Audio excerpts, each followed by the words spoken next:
said that the shelling of Aleppo city that day, militants or foreign-backed insurgents had shelled government-controlled parts of the city of Aleppo, and the director of the health department said some of the shells used in that shelling contained poisonous gas that the Syrian government said it was a form of chlorine gas.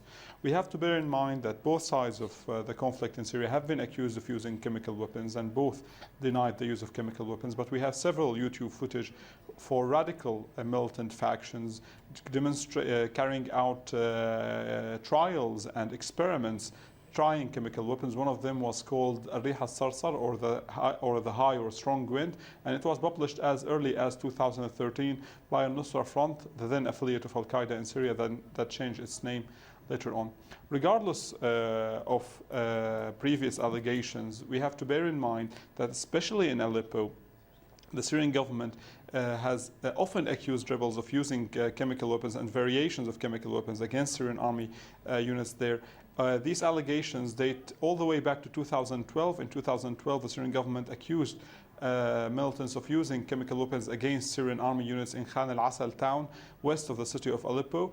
A recent United Nations inquiry into the incidents of alleged use of chemical weapons in Syria have confirmed the use of chemical weapons in Syria without pointing the blame at any party of the conflict, accusing that certain party of using chemical weapons. But at least in 2 incidents where the government said Syrian troops or Syrian soldiers were affected by chemical weapons, the United Nations confirmed that at least on these 2 occasions, Syrian soldiers have actually been affected by these chemical weapons, especially chlorine gas, and the chemical name is CL17, which is a variation of chlorine that is often used by militants in the city of Aleppo in particular.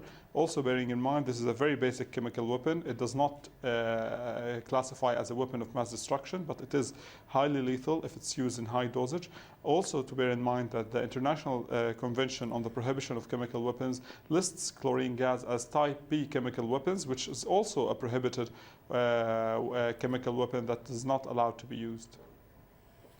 Okay, Ala, thank you very much for that reporting from the Syrian capital, Damascus. Let me now introduce our guests for this debate. We're joined by former U.S. Senate foreign policy analyst, Mr. James Jatras, who is speaking to us live from Washington. And we're also joined by Congressional Defense Policy Advisor, Mr. Frederick Peterson, who is joining us live from Richmond. Gentlemen, thank you both for joining us. Mr. Peterson, I'll start with you. Chemical attacks were Obama's red line. Now that the quote-unquote moderate Harakat Nur-ad-Din al-Zanki group has carried out a chemical attack, do you think U.S. support will be withdrawn? The short answer to that is no. I don't think that U.S. support will be withdrawn. I should say that chemical weapons are a horrific weapon itself. While technically perhaps some do not classify that as a weapon of mass destruction, it is certainly intended to be so. And if one is on the receiving end of it, it is a weapon of mass destruction. Many of these chemical weapons, there were many, I should say, that were held by Saddam Hussein before his government was overthrown. Most of these weapons made their way to Syria, and there is clear evidence of that, and yet were dissipated. They were held, they're held by multiple parties in Syria, and this may well be the source of some of these weapons that are being employed now. However, that is not to diminish the possibility or even the probability of other weapons, newer weapons, being introduced into that area by one side or the other. We have seen certainly a willingness and eagerness almost to use that weapon which will achieve its purpose. Was done in the Iraq War, used very horribly against the Kurds and in fact against Iran as well. And we're seeing the willingness to use these weapons if it will achieve some even small tactical purpose. This is flies in the face of human rights prerogatives of the United Nations, and it is something that certainly should be resisted by both sides, because once, we should say, the gas is out of the bag, it will flow in both directions and be a very horrific new step up in violence, not only within that theater, but if it is tolerated within that theater, I predict that we may well see it used in other parts of the world as well. It must be resisted by both sides emphatically. Even if they don't agree on other things, they should agree on resisting the impulse to use these particularly onerous weapons. Okay, Mr. Jatras, I wanted to get your opinion on that because, you know, as Mr. Pearson there said and as our correspondent there said, this is not the first chemical attack in Syria. So one wonders who exactly is supplying the likes of Daesh or this quote-unquote moderate group called Harakat Nur-ad-Din al-Zenki with such chemical weapons. Well, to start with, I reluctantly agree with my colleague that sadly, I don't think the United States will withdraw its support from the al-Zenki and other so-called moderate terrorist groups in Syria over this. Let's remember this is the same group that videotaped themselves proudly sawing off the head of a, 10 or 12-year-old Palestinian boy a couple of weeks ago. During this last few days, when this news about these gas attacks with evidently chlorine came to light, the State Department spokesman was questioned by the media pretty intensively about, does this mean you will cut off American aid to the al-Zenki group? And he refused to say that we would. That here we have a strong suspicion that this group has used these horrible weapons, as my colleague has said. They commit horrible human rights atrocities like filming the killing of little kids. And we will not say that we will stop supporting them. Can you imagine if the Damascus government, soldiers of the Damascus government were filmed, videotaped sawing some kid's head off, what the reaction would be from Washington, or if they could pin the use of chemical weapons on the Damascus government. Look what happened in 2013 when Obama said his red line had been crossed in Ghouta with the use of sarin gas, which it turned out after the fact almost certainly was not used by the Syrian government, but was used by some of the anti-government groups, the terrorists, with the participation of Turkish intelligence, our very good allies. So I think especially now as we are approaching Aleppo, which may be the crucial battle for wrapping up this war if it is liberated by government forces, this could be nearing toward endgame, and I think the terrorists are going to start getting desperate to pull some rabbit out of their hat to try to force a change in the fortunes of war, which are moving against them. Mr. Peterson, I'm glad Mr. Jatras brought up that the State Department because indeed Mark Toner had a very hard time defending the U.S. stance when it came to Harakat Nur-ad-Din al-Zenki, and he was asked, and he had a lot of sound bites which I could have used in a lot of quotes, but I'm just choosing two. He said, A, that the United States vets groups before deciding who is quote-unquote moderate. And secondly, he also said this one line, which I think I want to quote exactly. He said, one incident here or there would not necessarily make you a terrorist group, end quote. How do you feel about such statements? Well, it's almost jaw-dropping, stupefying to listen to the non-statements that are coming out. There are words filling the air that mean virtually nothing.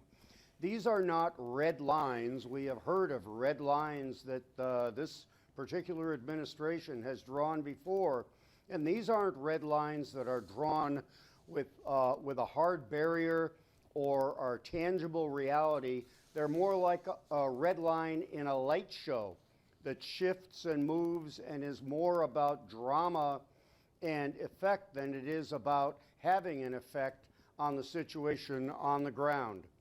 Now, I should say that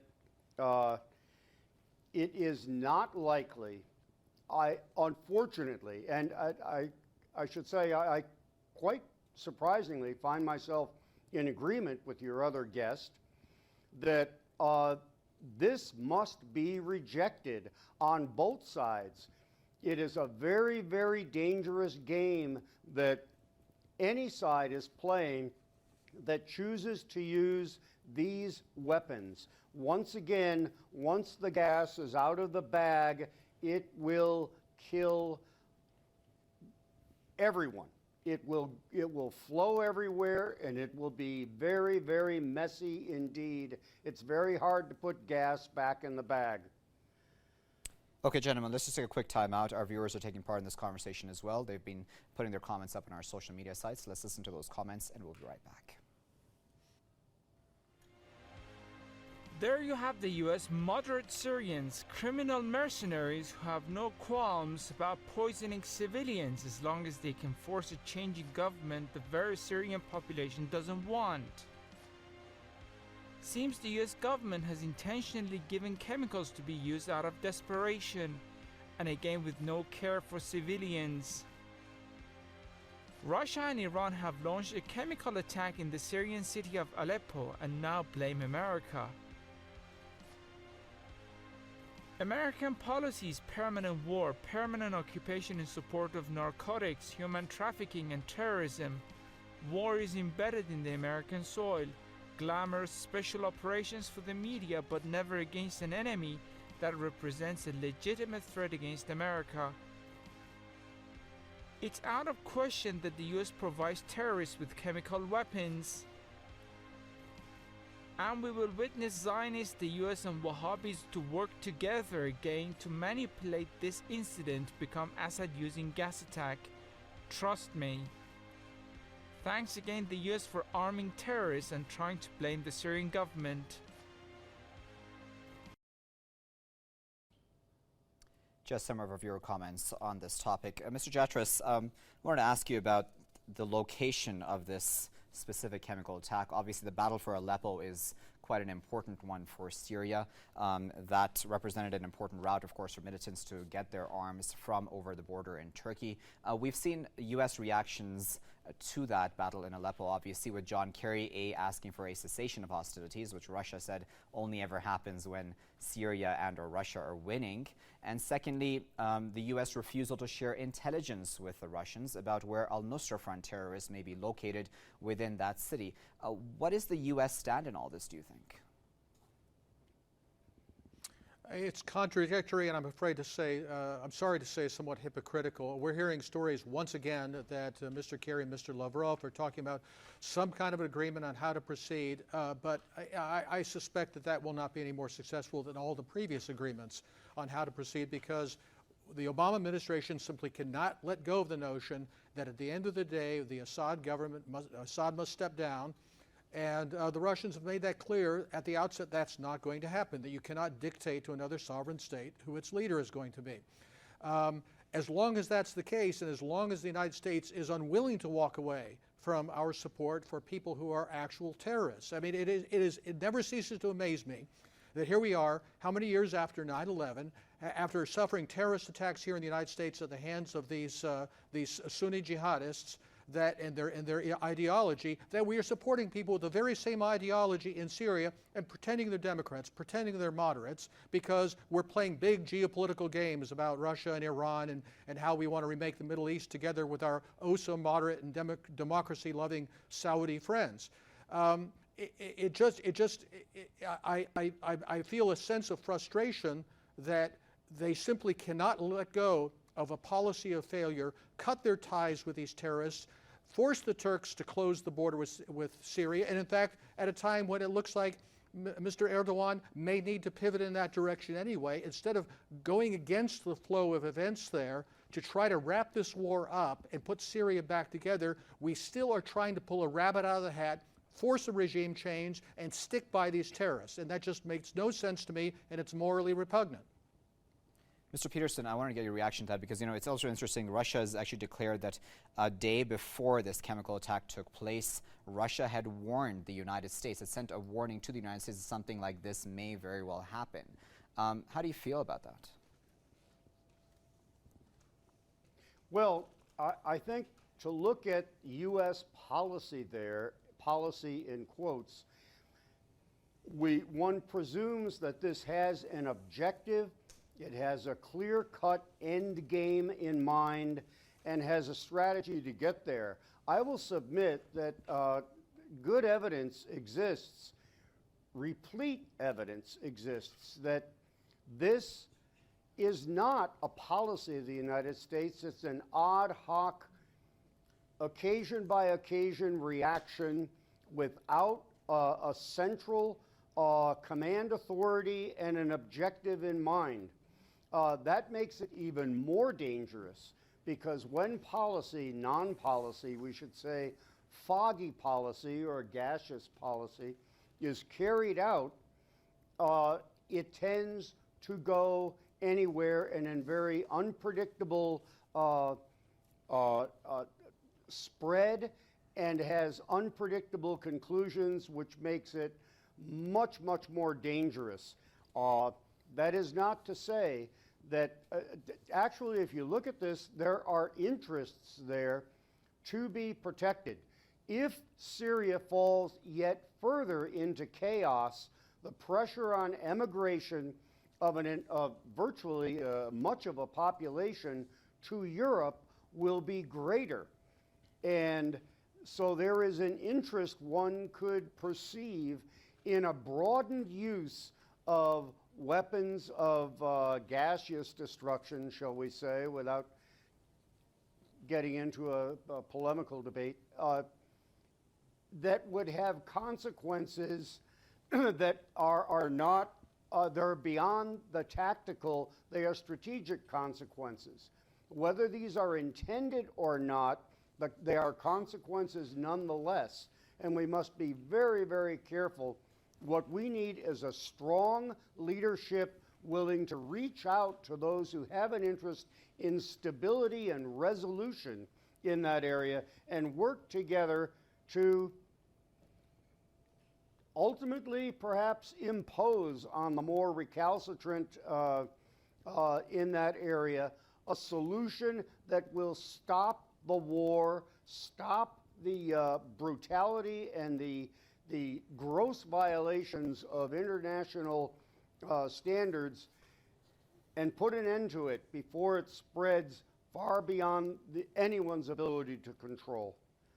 Okay, Mr. Jatras, I find that interesting because, you know, from day one, the Syrian government, Iran, Russia have all said, let's have peace talks. Let's resolve this issue peacefully. And you know, Syrian government and all three of the above have warned the West, saying that this will be blowback. There will be blowback in your countries for your support for these terrorists. So I'm wondering, where's the confusion here? If all of the above have been warning the West from day one, why has it been going the opposite way? First off, I think my colleague has said one thing that does have some merit, in the sense that there is a kind of a drift in American policy, almost as though there were no policy other than the one that was set 5 years ago. And then the organs of the deep state, so to speak, simply do what they do. And then you end up with ridiculous things like Pentagon-supported Kurdish fighters fighting against CIA-supported jihadists. Two arms of the U.S. government-supported forces killing each other, just showing how this drift is unrelated to any rational policy goals. With respect to the question of the potential unleashing of refugees, the collapse of the Syrian state, yes, that ought to be a major concern of Washington, but how do you get there?